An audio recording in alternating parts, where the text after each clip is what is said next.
again. Hope you checked out, refreshed yourself, and that now you are ready for the second panel, current situation in energy sector in Southeastern Europe. As you know, Southeastern Europe countries are netto importers of energy, and we shall try to define main challenges for this region, policies and institutional capacities for reforms, as well as trends in energy investments and trade. Let me first introduce our panelist, Mr. Slavko Neikov, Chairman of the Board of Managers from Energy Management Institute Sofia. Mr. Neikov, welcome. Sanja Tepavčević from Budapest Business University. Welcome, Sanja. Augustin Krešić, NIS representative in Croatia, Naftna industrija Srbije. I gospodin Davor Kunc, Program Manager Energy and Transport, European Commission General Director at DG NIR. So welcome all, nice to have you here at our conversation. Let me tell you in the beginning that we shall try to be as dynamic as possible because we don't have much time, so I'll try to include you all with your questions as soon as possible. Firstly, Mr. Neikov, let us all try to define the state of energy sector in Southeast Europe, especially in the light of the EU and Russia relations and position of EU of Southeastern Europe countries, and maybe can we define what is Southeastern Europe? Right. Thank you very much. I feel privileged to be here, and I have brought three topics in my starting presentation with a few messages. First of all, I think that if there is something which is currently missing at European level, I want to underline it European, not EU, but throughout Europe, concerning energy policy, this is realism. I think that the energy policy of Europe has to be revised from the perspective of today's developments, and this includes to a very big extent the relations between EU and Russia, which influence the whole of Europe. Now, let me recall in this aspect that starting 2001, what is called Southeastern Europe, which normally is linked to Western Balkans, expanding also to Ukraine, Moldova, Georgia and Armenia, in the context of the energy community. So in 2001 it was decided that these parts of Europe will be kind of linked to the European Union via the energy policy.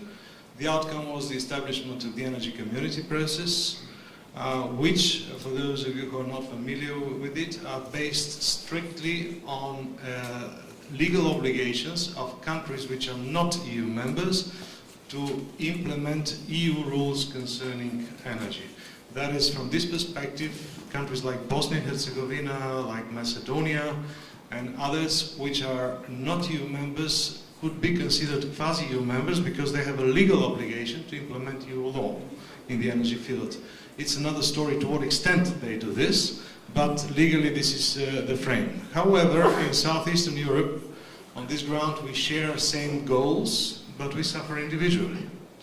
And this individual suffering is to a very big extent due not only to historically wrong political developments, it's linked also to the fact that sometimes, so to say, Brussels forgets that Sofia is not Brussels, and that Zagreb is not Brussels, that there are national priorities as well when it comes to implementing EU rules.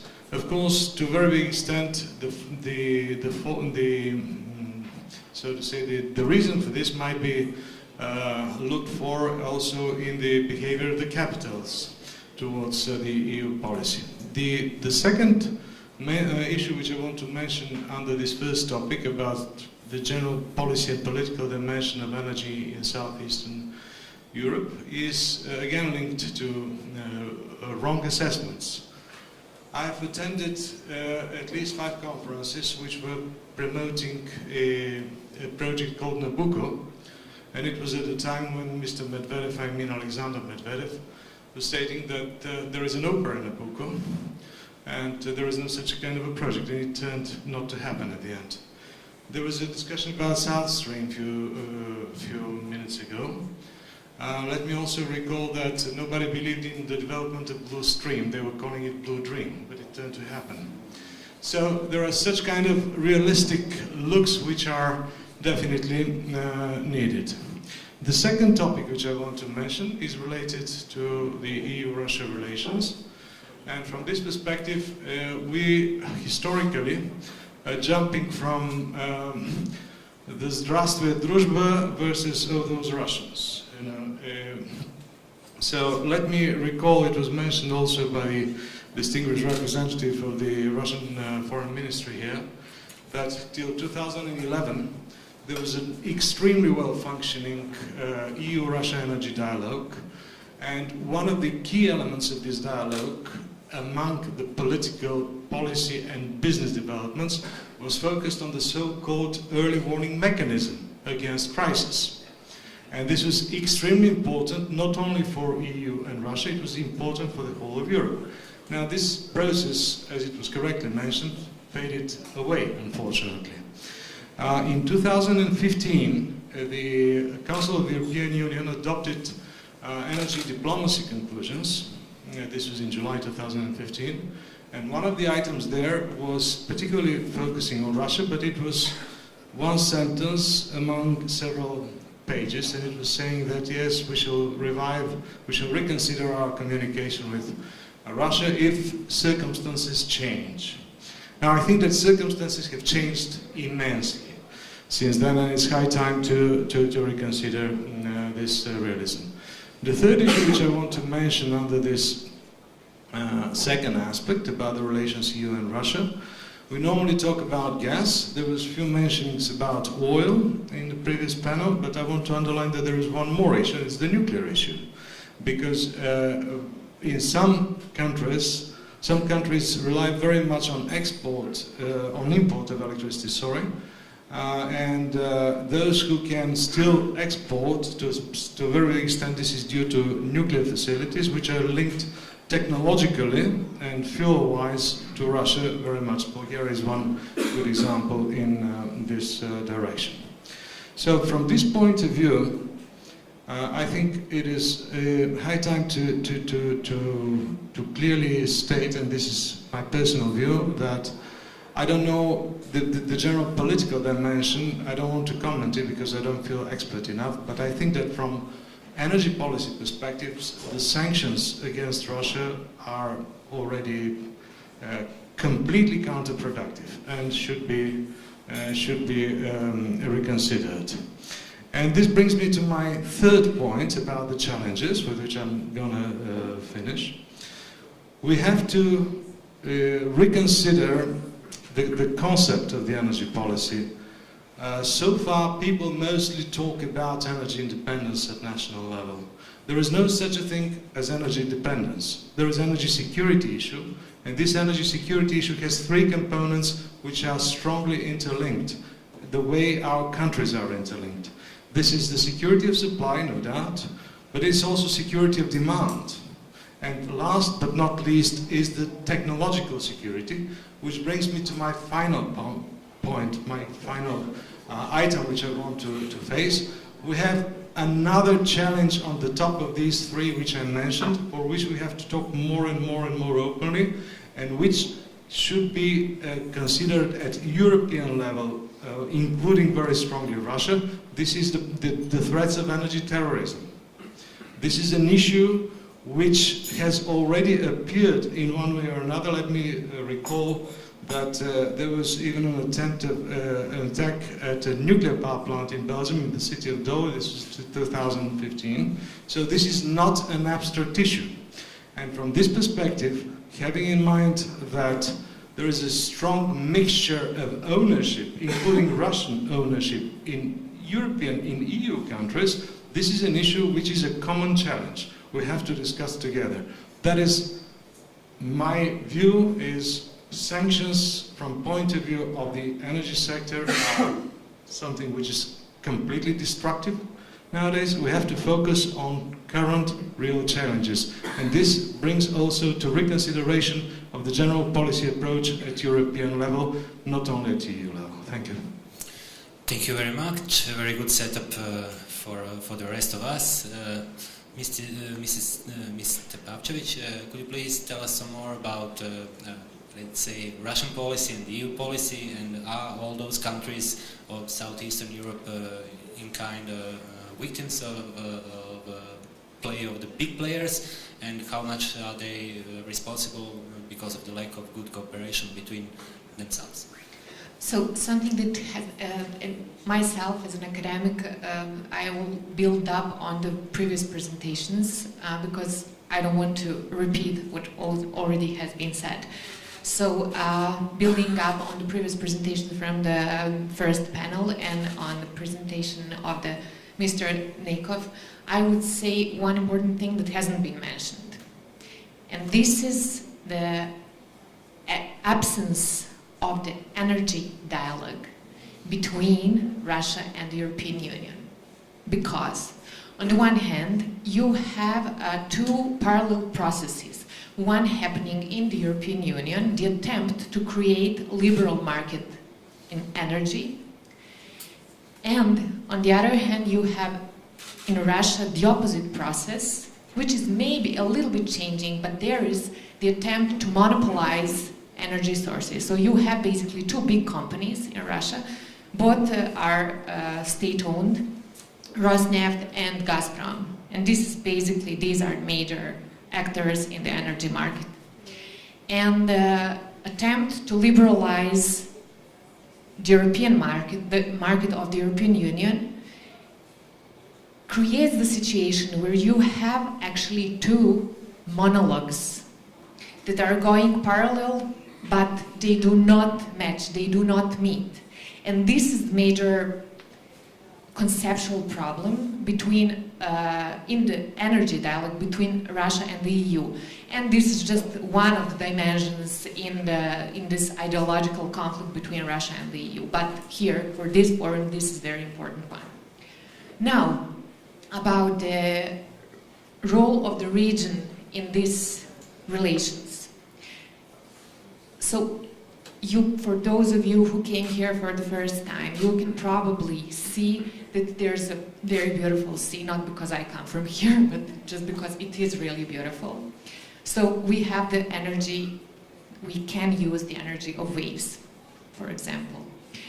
On the other hand, there are mountains, again the same sea. We have the energy of wind, which was mentioned also by the representative of the county of Split and Dalmatia in the very beginning, yes. And then what we also have, and it's very obvious if you go outside, is the energy of sun. This is all very underused, underutilized, but possible for prospective use. And on the other hand, you have the part of the Balkans, which is, let's say, much more comparable to the Central and Eastern, which is the part of Central Europe geographically. And this is the part of Southern Europe. And what is specific for this whole region is that all the major European energy corridors are in this region. So there is the Eastern-Southern corridor, there's a Western-Southern, and there's Central European corridors. And they're all matching here in this region.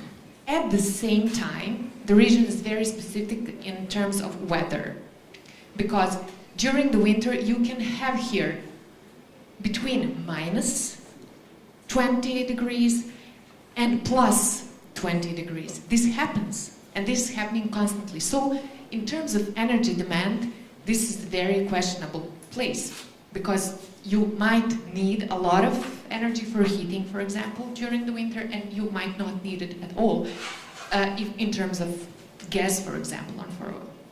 Now, in terms of heating in general.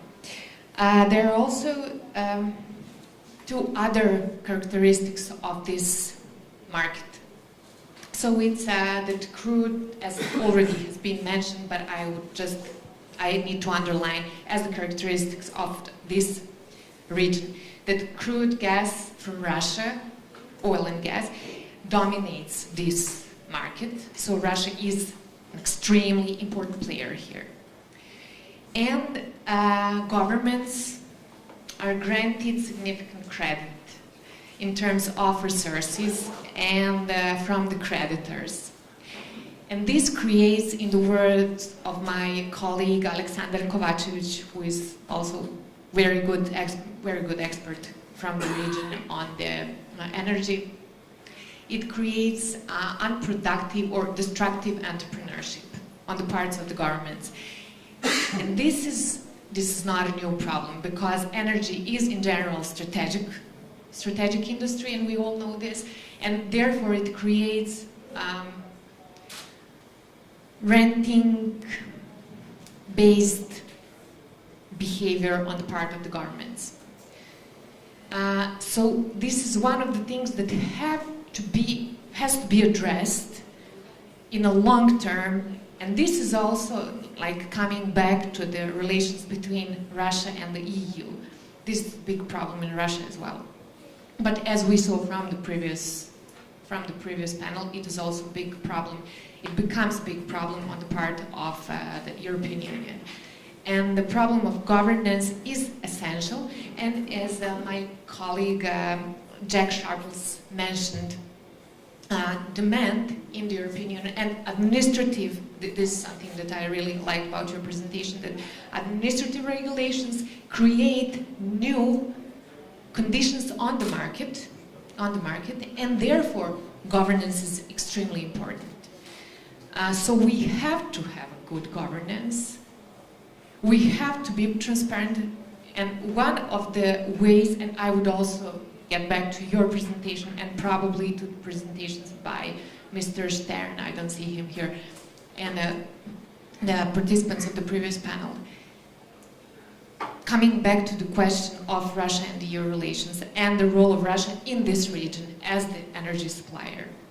Yes, Russia is extremely important, and we will need Russian gas.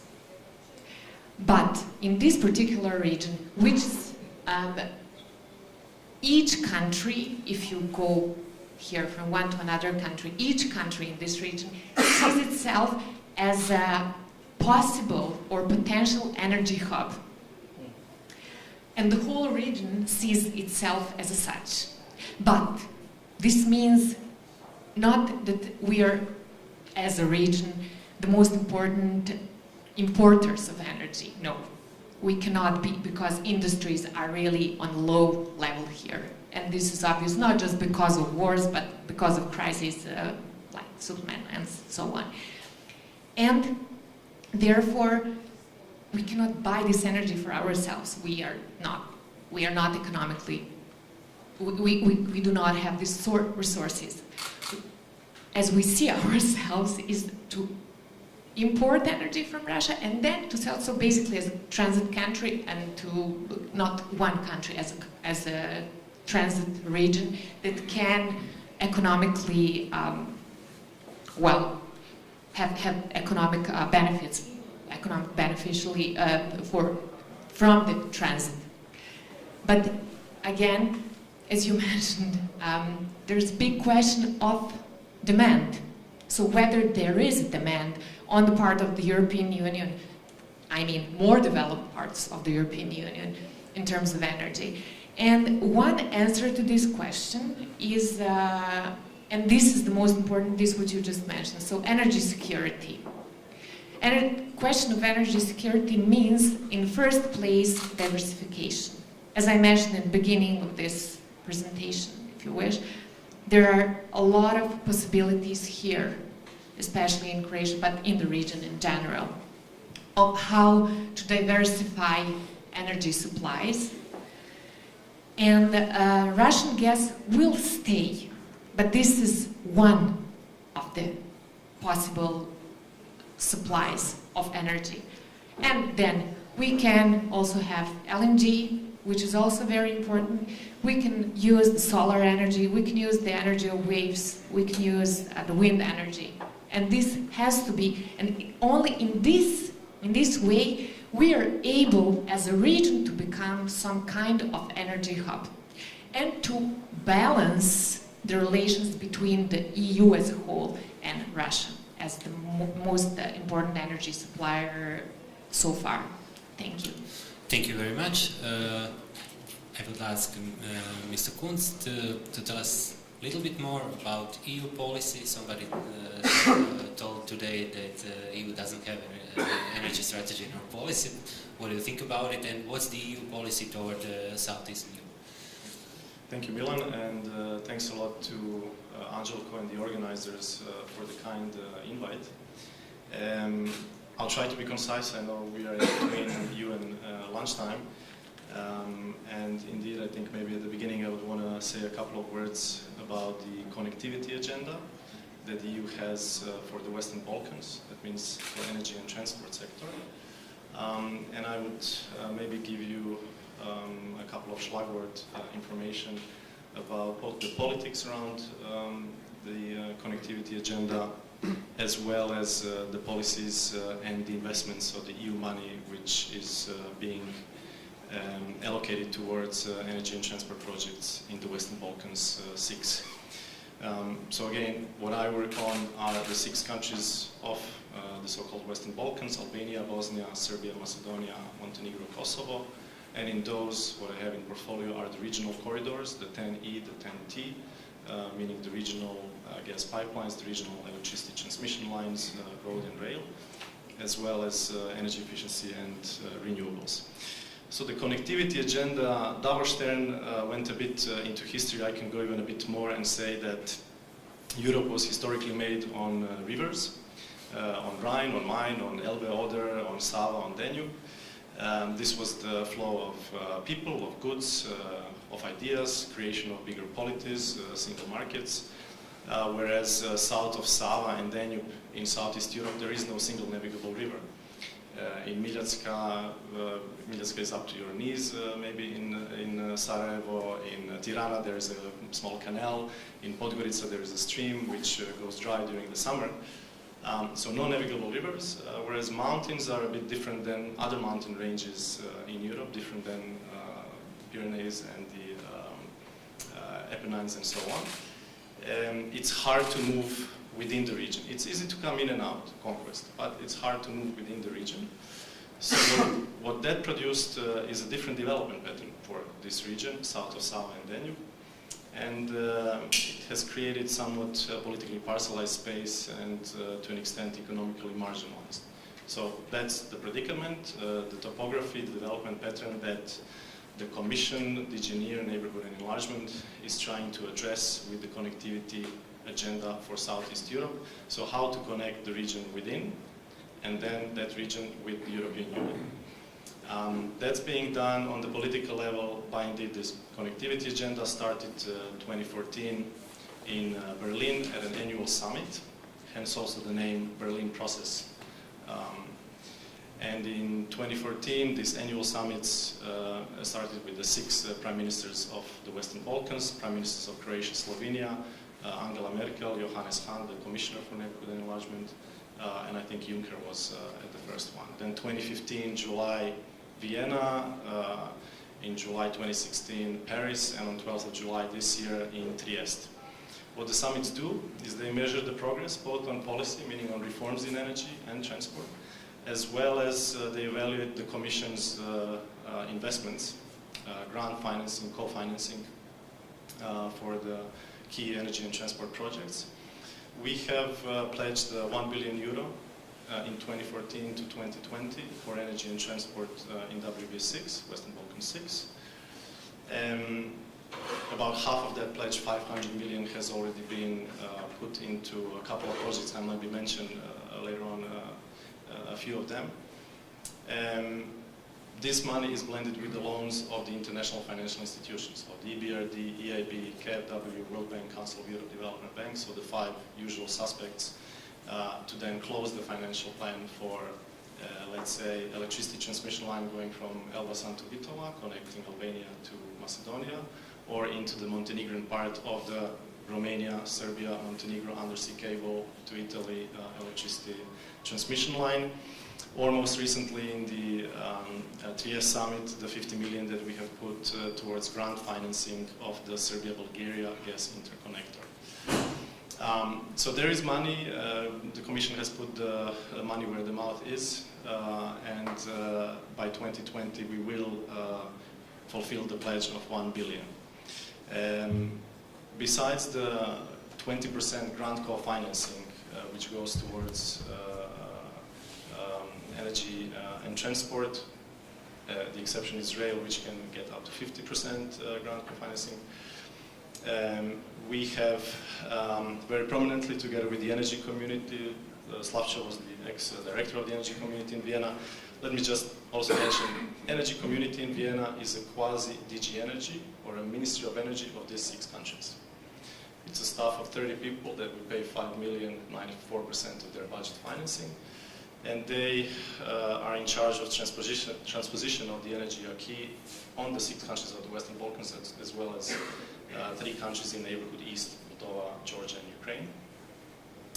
And with the energy community, with a separate grant financing to the colleagues there, we are implementing the regional electricity market. So in Vienna in 2015, we wanted to prioritize some of the key reforms which need to happen, decided regional electricity market is one of them. Why? Because besides the money that we provide for physical infrastructure, we want to see added value. That transmission line between Albania and Macedonia is indeed transmitting electricity.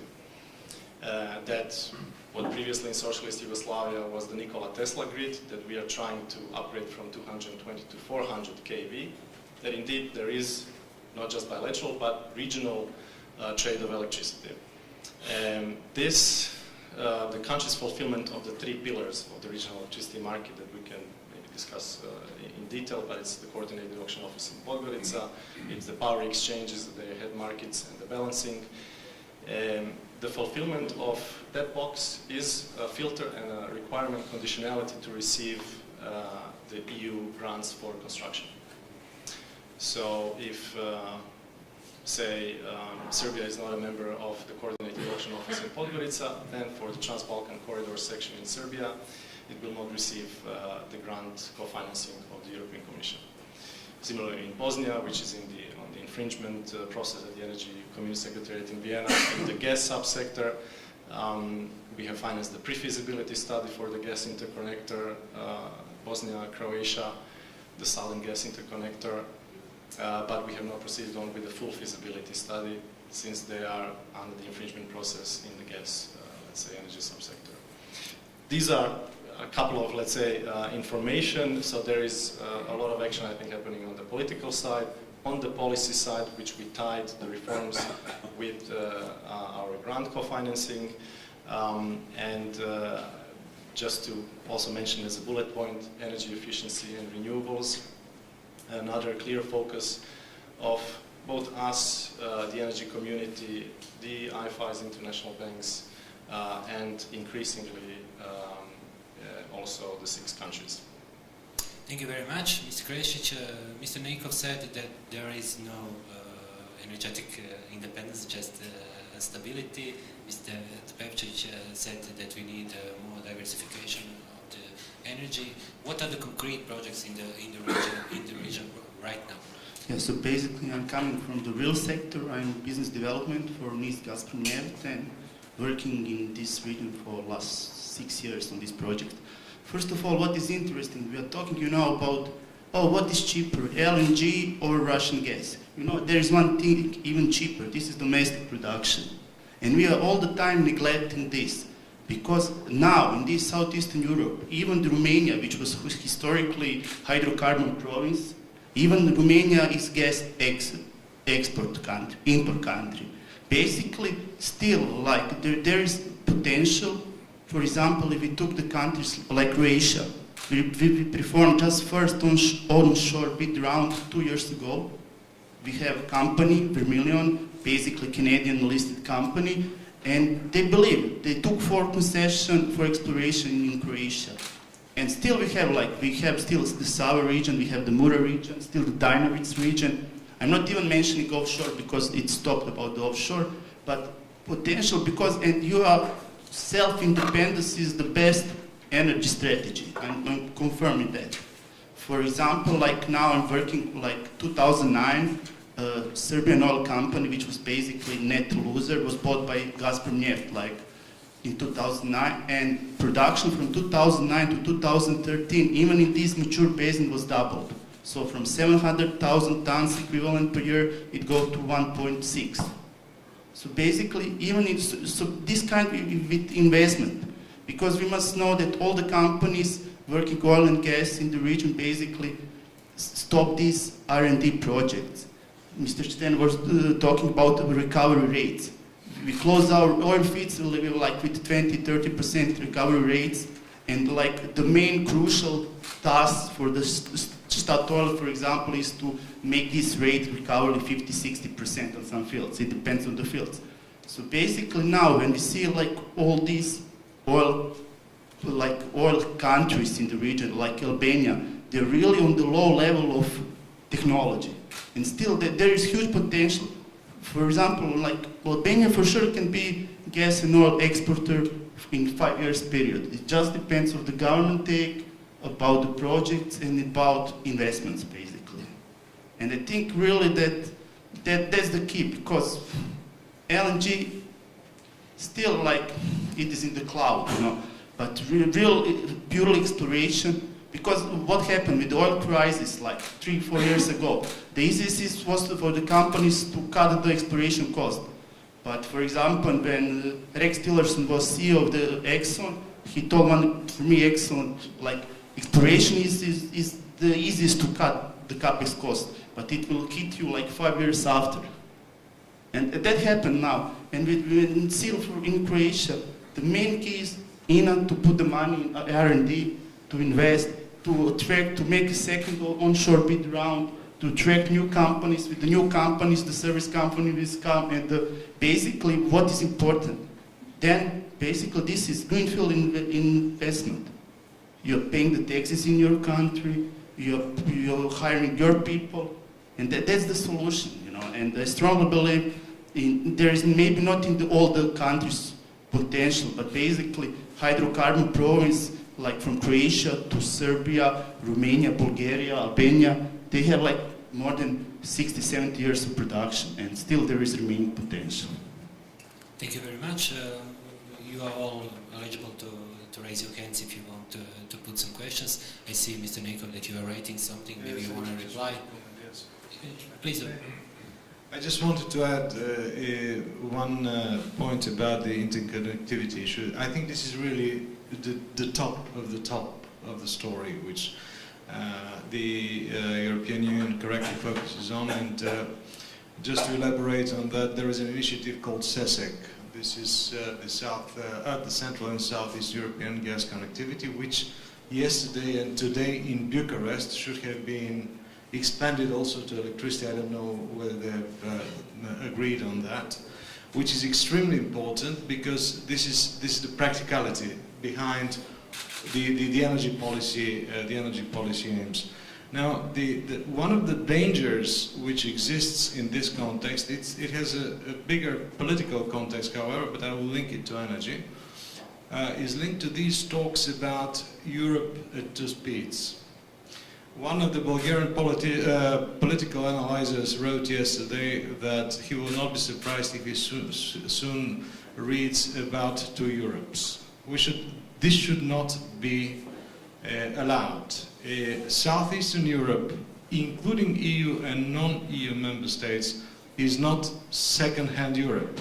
It's Europe again, and this should be reconsidered as at policy and political level, because the energy sector is very sensitive to this, no doubt. At the end of the day, it's about investments, it's about interconnectivity, it's about energy security, and it's also about political security on this ground.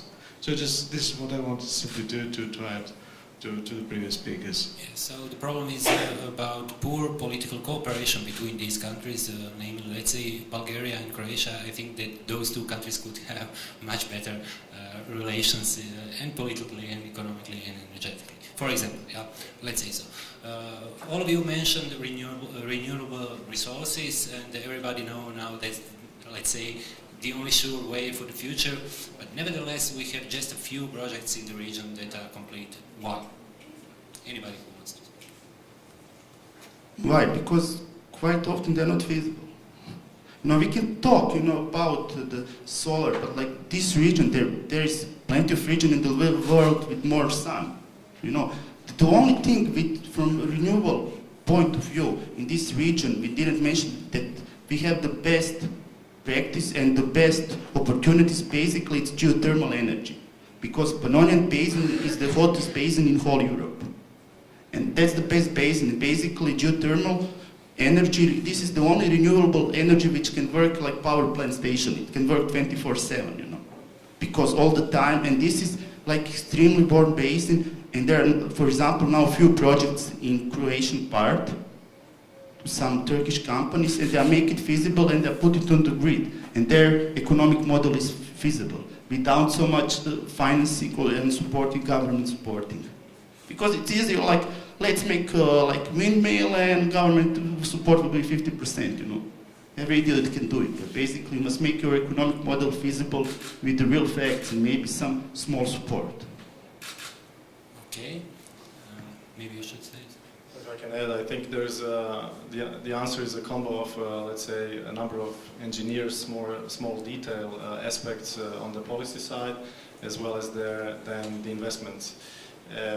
And I would jointly say for energy efficiency and for renewables, I think everybody might agree that the cost-reflective electricity price is one of the key prerequisites.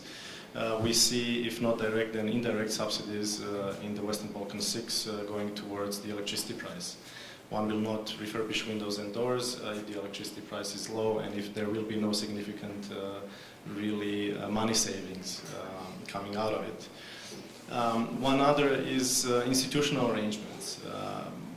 I would say on the energy efficiency in Serbia, there is a head of energy efficiency department, her name is Antonella, and 3 other people. So a country of 7-8 million people has in total 4 working in the Ministry of Mining and Energy on this issue. I think the countries would need to go towards agencies or funds which would at least secure the institutional capacity when it comes to that government level.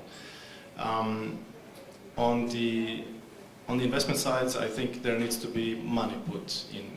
So when one looks also at Croatia's example, things started moving when the fund got money secured either from various forms of taxations and tariffs or from the EU funds. So I think that's a part of the puzzle of the answer. I can say, maybe just to add, what we did we have 2 mechanisms for financing energy efficiency and renewables in the region. One is called the Regional Energy Efficiency Program, and another one is the Green for Growth Fund. And besides grant incentives on loans, so instead of 100, the end beneficiary were an SME or a mayor or Jovan and Jelena in Serbia or Janeta in Albania, they pay 90 or 80 because 10 or 20 is the EU subsidy. We have also, in one window of that program, secured the grants for writing laws and bylaws, primary and secondary legislation. So from 2013 to 2017, we have provided 33 legislative pieces written by EBRD consultants who are paid by the Commission, DG NIR, and under the monitoring of the energy community. That refers to, for example, the procurement law of Montenegro. You need to have that in place. To National Energy Efficiency Action Plan of Albania, the whole 6 NREOs, National Renewable Energy Action Plans. ESCO template contracts for Serbia. We have introduced the legislation in all of the 6 countries for the energy service companies, and that helped create, was the prerequisite to start creating the ESCO market in the region. So I think it's very much an engineer's approach rather than a silver bullet solution. Yes, anybody, if you have a question, I will say again, you can raise your hands. So, I would like to add one more thing, just one small comment. So, talking again about governance, and to add to this whole engineering and technical story about governance. For example, if you want to build a house in Croatia, and you want that part of the land that you can get this permit to build it, you need to have electricity in this land. And this is legislation and these regulations. So if we want to have more renewables and to be more energy, to have more energy security, we have to reconsider these regulations also. Thank you. Okay, thank you, Mr.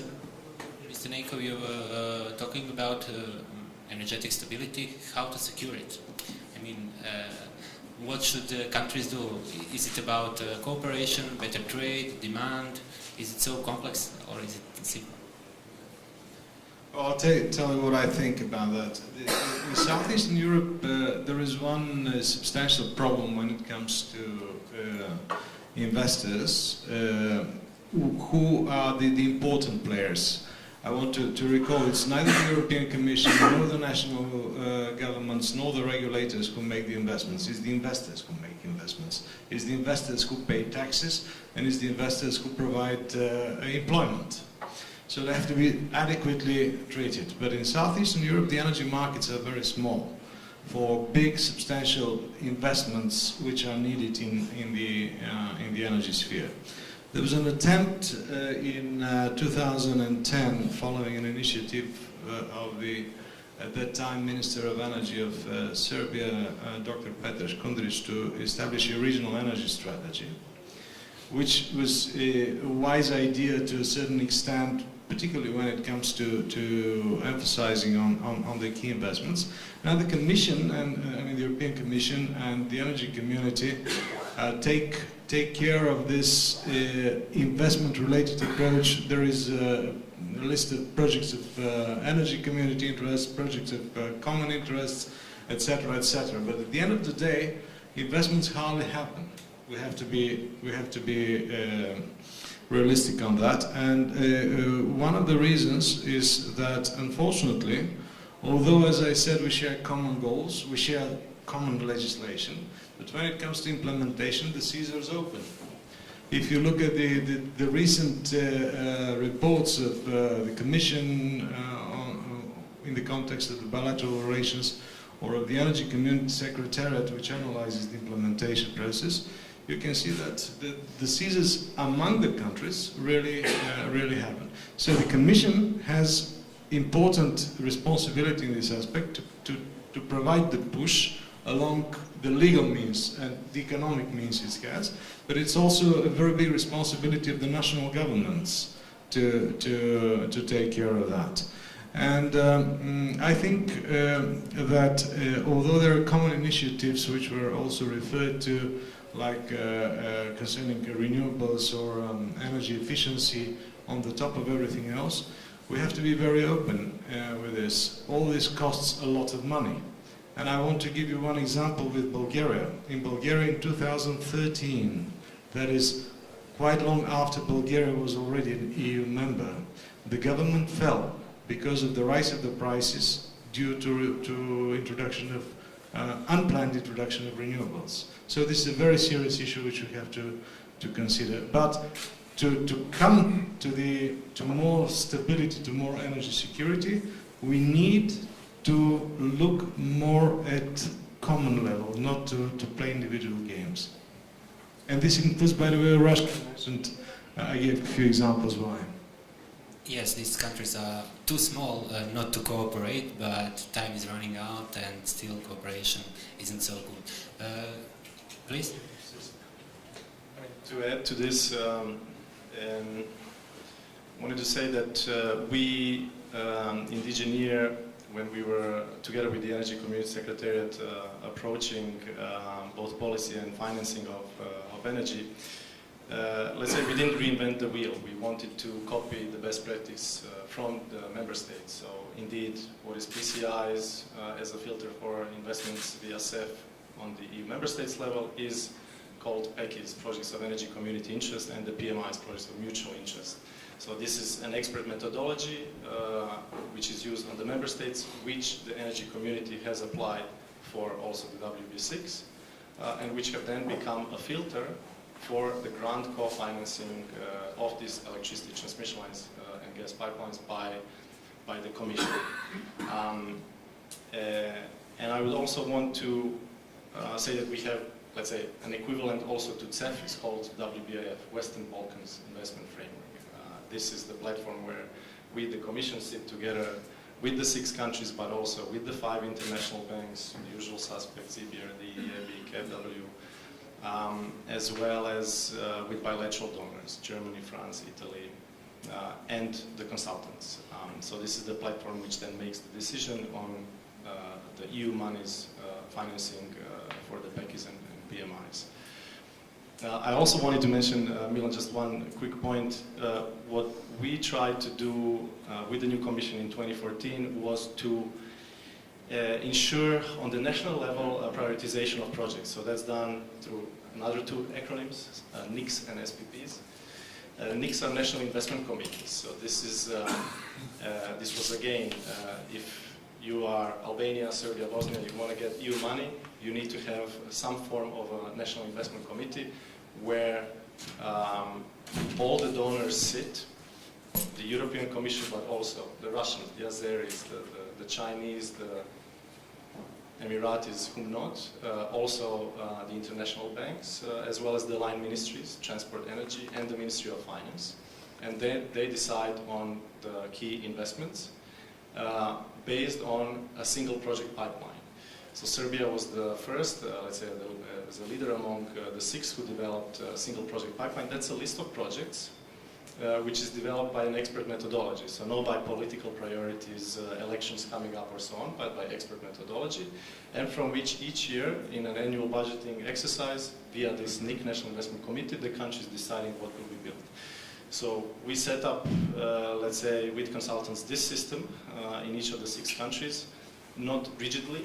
They could have put it, they don't have to call it National Investment Committee, they can put it in the Prime Minister's office, whatever, but as long as there is an equivalent, plus a list of projects, so that the countries can plan also their indebtedness. If I can use just one more bullet point, the example of Kosovo to illustrate it. So Kosovo has a single project pipeline over 10 years, 2015,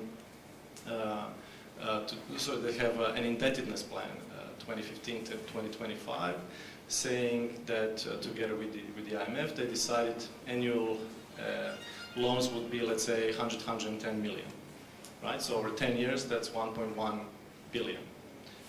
And the single project pipeline is about 2.3 billion, if I'm not mistaken. So in 10 years, Kosovo can build half of the projects from the single project pipeline, with the indebtedness going from about 13% GDP ratio to, I think, around 25 or so. They're in much better position than Serbia, Albania, and Montenegro, which have passed the 60% debt to GDP ratio, so their fiscal space is lower. But this is how we try to ensure that there's a more of an expert rather than political priorities approach to investments, and how to streamline them among all the stakeholders. Thank you very much. Time is running fast. This is my last call for the questions. There are none. Okay. We are going to closing remarks because we don't have much time. Maybe we should orient a little bit more on concrete projects that are good ones, if it's possible in renewables and all others, of course, to see what is the good way for the region, which are the good projects, who is paying for them, and why are they good, and where shall we go in the future. Maybe one of you should comment the idea of Mr. Stern that we should proceed the pipeline from Dugopolje to Montenegro or even Albania. Why these projects are so hard to execute? Is it possible? So, okay, everybody raising hands, please. I will just say very quickly. So, this is a good idea on the paper, but who, I will ask my other colleagues, who in Montenegro, so just keeping in mind that Montenegro is the country of less than 1 million population, without gas and pipeline, who is going to pay for this, and what industries would this serve? In Montenegro, the same in Albania, the same for Kosovo. These are, like, in these terms, the smallest countries in the region, and this is why this is not really feasible. On the question of renewables, I would say that there were attempts on a broader European level, not only EU level, but also, and not only regional level, but countries such as Switzerland, which is not a part of the European Union, Finland, which is the part of the European Union and a completely different country in terms of geography, and Austria, and the parts, southern parts, the island of Hvar, for example, were the parts of this project, like solutions for renewables, and it worked up until there were money from the EU. And then the market was not created, and therefore it just, like, there are renewables on a, well, very small percent of... Somebody took the money and that's it. That's it. So this is one part of the answer. Thank you. Yeah, basically you need the market to make something. So this pipeline through Albania to Dugopolje, it's very nice, but I strongly believe it's totally fairy tale story, you know. Basically, Okay, tell us some good examples. So good example, 2009, basically Gazprom bought Serbian oil industry and obliged to modernize refinery, Pančevo refinery. Serbia has one biggest Pančevo and very small Novi Sad refinery. In Pančevo refinery, they invest 600 million euros. They didn't invest because they love so much Serbians. They invest because this was a good project. What happened? Then happened the oil price going down, and basically market fees for refineries are higher. So now if you have the company which have downstream and upstream, basically vertical integrated oil company, now downstream refineries are making your money nowadays.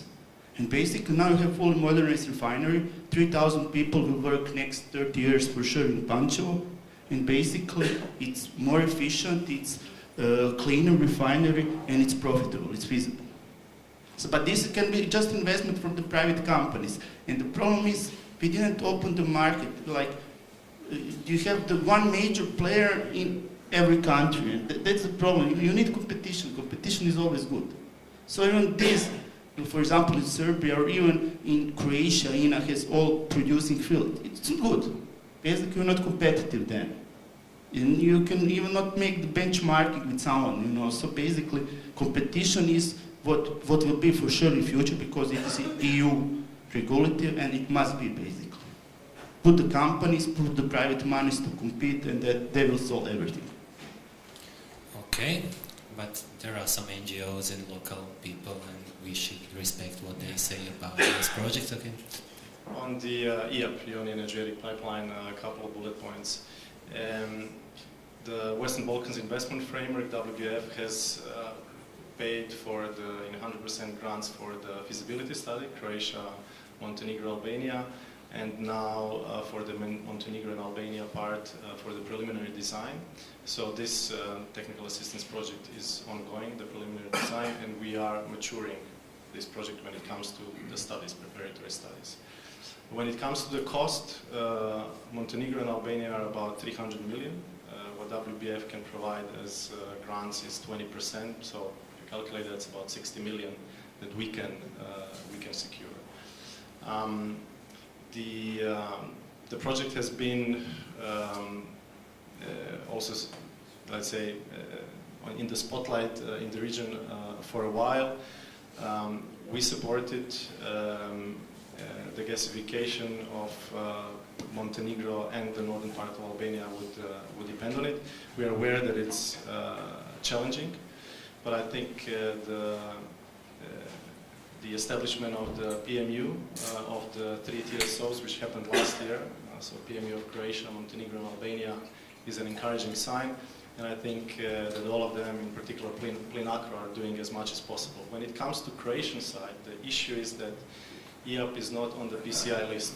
Again, that list is a filter. If you want to get EU funds, you need to be on the, for the member states, you need to be on the PCI list. For that, the requirement is that the impact of EAP can be seen on 2 countries. And that requirement is not yet fulfilled by Croatia. We are talking about the Croatian part. So I know that in the current update of this PCI list, Croatia and Plinacro are trying to secure another country an EU member state so that they satisfy these criteria. Whether Croatia gets money, I think, or a perspective to get some funds from the EU is, I think, critical for the Croatian part of that pipe, and that's critical for also Montenegro and Albania. I think. So let's see what happens, but in principle we support this project as the usual diversification of sources of supply and security of supply. Thank you very much. Mr. Neiko, you opened it, you can close it. We mentioned maybe some few regulatory challenges. Is it a big question for these countries? Oh yes, the regulatory issue is a tremendous issue, and it will increase because with the process of opening the market, in practical terms, the role of the regulator changes. When we go towards deregulation of prices, in fact, the role of the regulator in practical terms will increase because it will have to support more and more these big investments on the one side. The common regulatory framework at regional level becomes more and more important. And on the other side, one of the key issues is linked to the role of transit in this cooperation process, where the regulation will remain. So in this aspect, it's not by accident that the Commission is considering expanding the status of ACER and its role in this process, which will increase also the roles of the national regulators. But you invited me to make one conclusive sentence, and I will not miss this chance.